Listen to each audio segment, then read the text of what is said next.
ഈ നാട്ടിൽ നിന്ന് തിരിച്ചു വന്നിട്ട് അവിടുത്തെ നൊസ്റ്റാൾജിയൊക്കെ ഒന്ന് മറന്ന് പഴയ ആ ട്രാക്കിലോട്ട് വരാനായിട്ട് എന്തായാലും ഒരാഴ്ചയൊക്കെ എടുക്കും കേട്ടോ. അങ്ങനെ ഓഫീസിലിരുന്ന് മുഷിഞ്ഞപ്പോൾ ഞാനും എൻ്റെ ഫ്രണ്ടും കൂടെ കാറ്റ് കൊള്ളാനായിട്ട് താഴോട്ട് ഇറങ്ങിയതാണ്. യൂട്യൂബിൽ ഇടാനുള്ള വീഡിയോ എന്ന് പറഞ്ഞപ്പോൾ അവളുടെ മുഖത്തെ ആ ഞെട്ടൽ കണ്ടോ.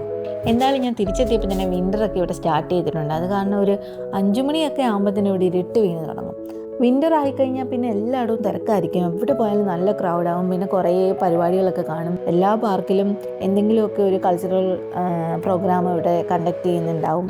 നമ്മുടെ നാട്ടിലെ ഓണത്തിനും ഉത്സവത്തിനും ഒക്കെ സ്റ്റോളുകൾ ഇടുന്നത് പോലെ തന്നെ കുറേ സ്റ്റോളുകളും പിന്നെ ഫുഡ് ഫെസ്റ്റും അങ്ങനെ കുറേ പരിപാടികൾ ഇവരിവിടെ സംഘടിപ്പിക്കാറുണ്ട്. അപ്പോൾ അതിലൊക്കെ ഞങ്ങൾ വരാറുണ്ട്. ഇന്നും അതുപോലെ ഞങ്ങളൊരു പരിപാടിക്ക് വന്നിട്ടുണ്ട്. അപ്പോൾ ഇവിടെ വന്ന് കുറച്ച് നേരം കുറേ സ്റ്റോളുകളൊക്കെ ഇങ്ങനെ കണ്ടു. പ്രത്യേകിച്ച് അങ്ങനെ ഒന്നും വാങ്ങിച്ചിട്ടൊന്നുമില്ല. കുറേ സ്റ്റോളുകളിലൊക്കെ കയറി ഇറങ്ങി. പിന്നെ ഒരു കൈറ്റ് വാങ്ങിച്ചു. അപ്പോൾ എൻ്റെ മോൻ എന്തായാലും മാർച്ചിൽ വരുന്നുണ്ട്. അപ്പോൾ അവന് വേണ്ടിയിട്ട് ഒരു കൈറ്റ് ഇപ്പോഴേ വാങ്ങിച്ചു വെച്ചു. അതൊക്കെ ഒന്ന് ടെസ്റ്റ് ചെയ്ത് പറത്തിയൊക്കെ നോക്കിയിട്ട് ഞങ്ങളങ്ങനെ പതുക്കെ വീട്ടിലോട്ട് പോവുക.